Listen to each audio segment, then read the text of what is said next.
Assalamualaikum warahmatullahi wabarakatuh. Selamat siang, masih bersama channelnya Dinda Gemas. Hari ini atau siang ini kita kedatangan Yamaha Mio Sporty. Yamaha Mio Sporty. Bisa kita dengarkan suaranya?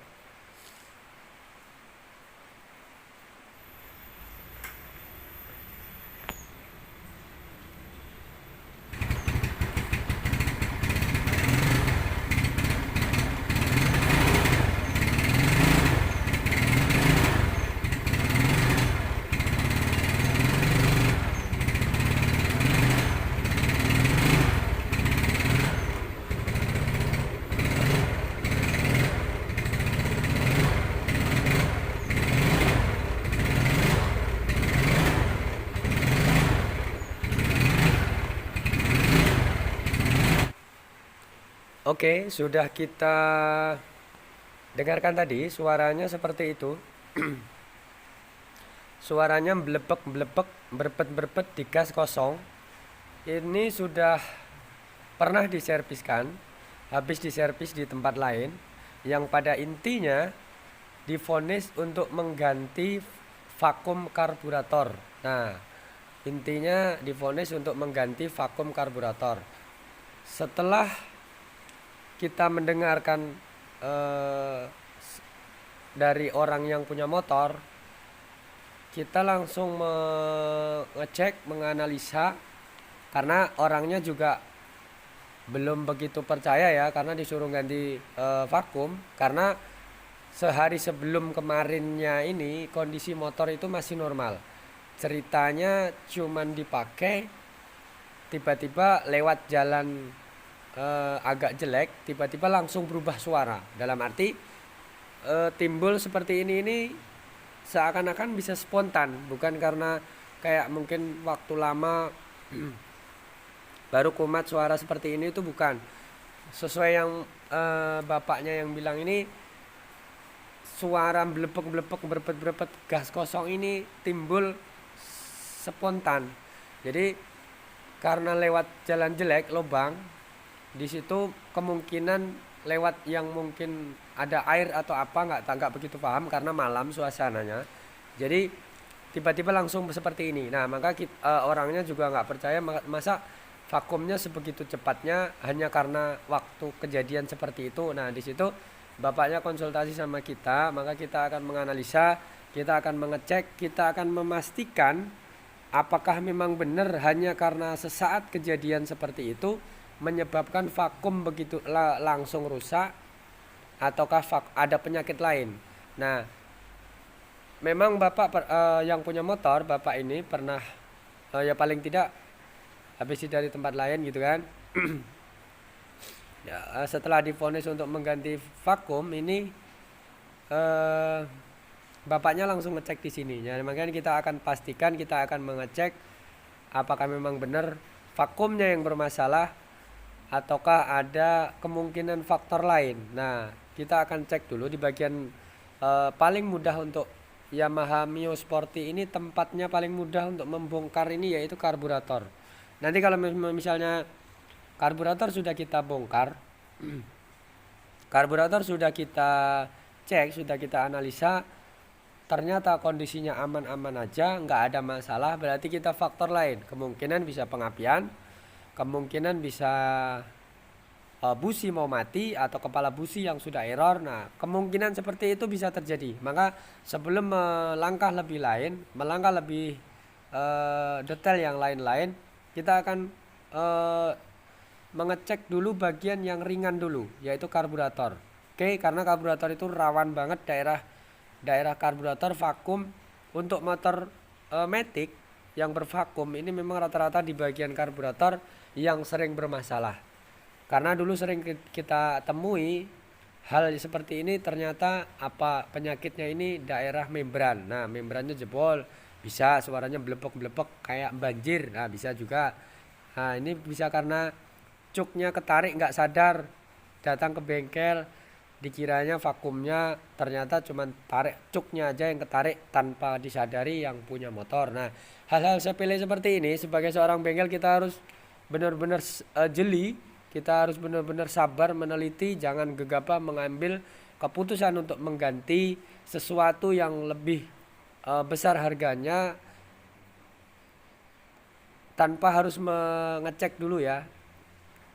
Kita sebagai bengkel nggak boleh seperti itu. Kita harus benar-benar teliti, memastikan dulu. Memvonis itu boleh, tapi harus memastikan, harus menganalisa lebih teliti. Oke, kita bongkar dulu karburator. Kita cek dulu apakah di dalamnya ada sesuatu, ataukah mungkin baik-baik saja, ataukah mungkin spuyernya ada yang bermasalah, mungkin jatuh, lepas dari bautnya. Itu bisa saja terjadi, karena dulu kita juga pernah ngalamin seperti itu. Makanya hal-hal kecil seperti ini harus kita cek, harus kita telusuri dulu. Apakah benar sesuai yang divonis orang bapak ini untuk mengganti vakum. Nah ini ternyata ini ada gelembung banyu ya, air, ada gelembung air. Nah ini kelihatan ada gelembung air ini. Apakah faktor murni dari gelembung air ini ataukah faktor lain? Kita bersihkan dulu karburatornya. Kita cek sekalian nanti daerah vakum. Kalau memang gelembung-gelembung air tadi yang menyebabkan belepek-belepek ini, nah timbul pertanyaan, dari mana air masuk? Kok karburatornya ada air? Nah itu pertanyaan yang harus kita cari, harus kita jawab. Untuk menjawab pertanyaan dari mana air masuk ke dalam karburator seperti ini, kita akan mencari lagi nanti. Kita selesaikan dulu daerah karburator ini, bersihkan dulu air-airnya, bersihkan dulu. Nah seperti ini. Kita bongkar dulu di bagian vakum. Apakah vakumnya bermasalah atau ada juga airnya di dalam?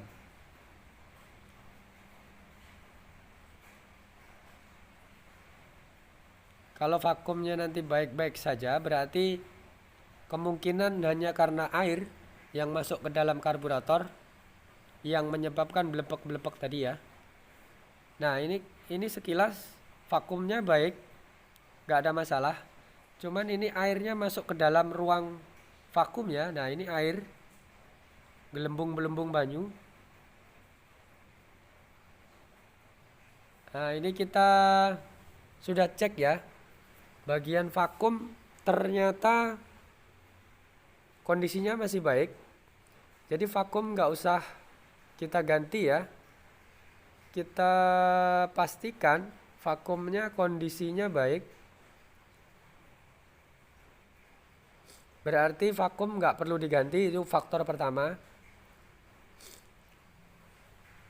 Untuk selanjutnya kita servis dulu, bersihkan airnya dulu. Nah untuk menjawab dari mana air masuk ke dalam karburator, nanti kita akan cari. Sebenarnya ini sepele. Banyu masuk dalam karburator ini dari kemungkinan dari yang masuk ke dalam tangki. Kadang-kadang dari tutup bisa, kadang-kadang dari minyak yang campur pas saat nukar atau kena hujan bisa, ataukah faktor kehujanan. Nah ini kita akan cek, kita akan benar-benar analisa. Tadi yang pertama penyakitnya sudah ketemu ya, ini kemungkinan dari banyu karena kita sudah cek dulu. Nanti kalau misalnya memang ini sudah diservis masih ada masalah atau belum ada perbedaan, berarti faktor lain. Cuman ini banyak banyu ya, banyak banyu di dalam ruang vakum. Ini hal yang membuat kita yakin, yang menyebabkan kondisi saat digas tadi belepek-belepek tadi, ini kondisinya banyu yang masuk ke dalam karburator, terutama di ruang vakum.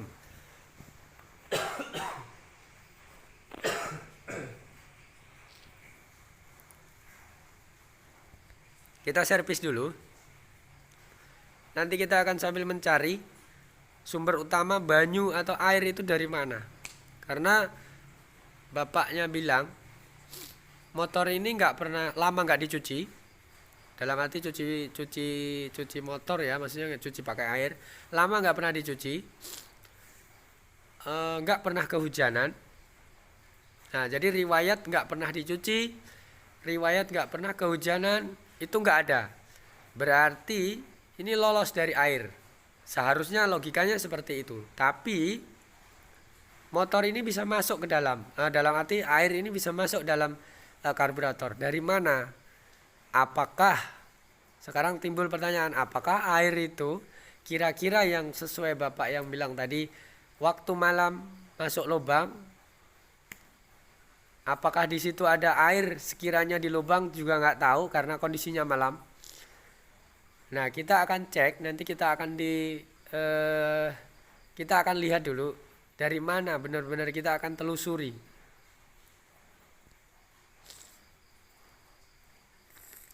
Karena ini sepele, kalau kita nggak cari penyebabnya secara detail, nanti motor ini misalnya sembuh, kita servis, kita tangani saat ini. Kalau kita nggak tangani atau temukan penyebabnya, nanti kemungkinan akan timbul lagi itu ada. Nah, jadi jangan hanya saat ini selesai normal, nanti untuk kesekian kalinya ke depannya nanti akan kumat lagi. Kita usahakan untuk mencari dari mana faktor banyu masuk ke dalam, biar nanti besok-besok nggak terjadi lagi. Oke?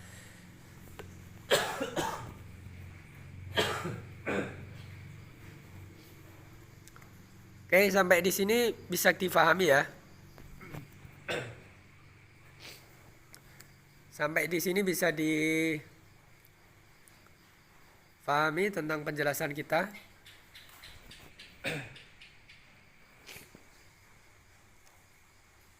Mudah-mudahan ini berbagi pengalaman kita bermanfaat bagi teman-teman semua. Sama-sama mencari penyakit motor, sama-sama belajar mencari penyakit ini sebagai pengalaman ke depan dalam menangani Yamaha Motor Mio khususnya, dan bagi umumnya untuk bengkel. Mudah-mudahan ini namanya penyakit itu pasti beda-beda, tapi intinya sama, motornya mogok, blepek-blepek gak normal. Nah, tapi penyakitnya beda-beda.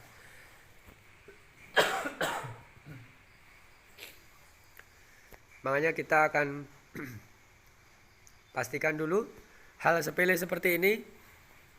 Jadi yang kemungkinan divonis vakumnya suruh ganti ini karena air. Nah, untuk bapaknya gak langsung ganti vakum, tapi masih agak curiga karena kejadiannya sesaat, habis itu langsung blepek seperti ini. Tanpa ada riwayat kehujanan, tanpa ada riwayat habis dicuci motor, nah tiba-tiba blepek-blepek. Apakah memang benar vakumnya? Tapi ternyata itu bukan vakum, ternyata banyu yang masuk ke dalam karburator lanjut masuk ke dalam ruang vakum yang menyebabkan kondisi motor ini blepek-blepek seperti ini. Nah, ini kita selesaikan dulu ya. Sekali lagi kita selesaikan ini dulu, nanti kita akan lanjut cari pemasuknya banyu itu dari mana.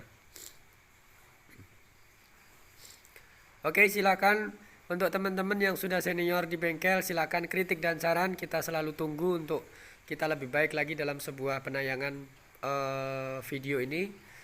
Kita selalu menerima masukan-masukan dari teman-teman bengkel. Sekiranya kita masih ada kekurangan atau yang kurang baik, silahkan kritik, silahkan kasih saran kita, apapun itu silahkan isi kolom komentar. Nanti kita akan introspeksi diri.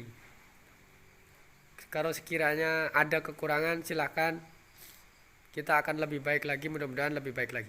Untuk teman-teman yang sekiranya ini bermanfaat, silahkan like, comment, dan subscribe, tekan loncengnya. Mudah-mudahan bisa selalu mengikuti atau dapat mendapatkan notifikasi dari kita, dari channel kita, tentang hal-hal yang baru atau penyakit-penyakit motor dan cara menanganinya. Oke? Sampai di sini bisa dipahami ya. Oke, lanjut, kita pasang dulu karburatornya. Kita selesaikan dulu. Nanti kita masih ada pertanyaan kedua, yaitu dari mana air masuk ke dalam. apakah dari karet tangki, tutup tangki yang bocor, ataukah dari tempat lain. Nanti pertanyaan kedua ini harus kita temukan ya, agar untuk teman-teman yang pengguna motor lain, khususnya Matic Yamaha Mio, ini nggak mengalami hal yang sama, paling tidak bisa mencegah. Paling tidak bisa mencegah agar tidak terjadi hal yang sama seperti ini.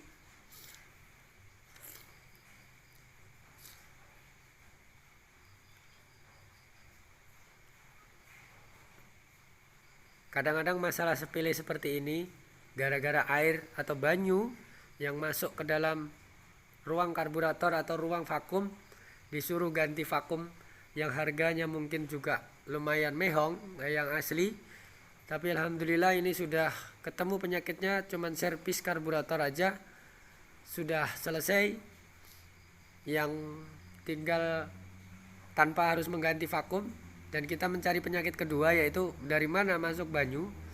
Sekali lagi kita selesaikan dulu karburatornya dulu.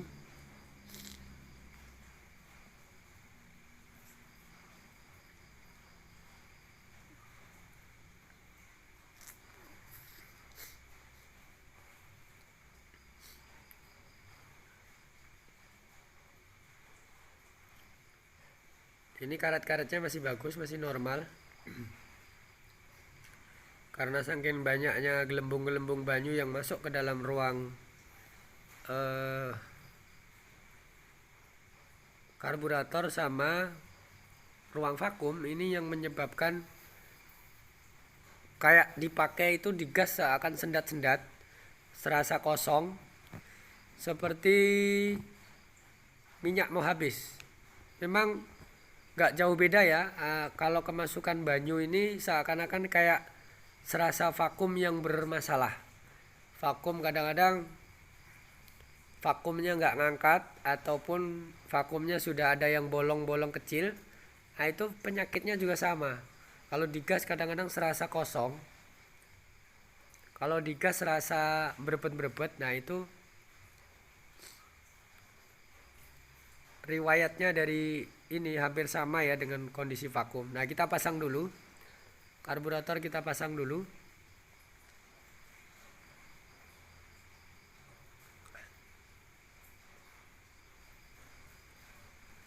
Kita pastikan daerah cuk aman, tali gas aman, nggak ada ruang di sini untuk banyu masuk. Sekilas seperti ini nggak ada. Kita akan cari tempat lain. Apakah banyu itu dari tangki?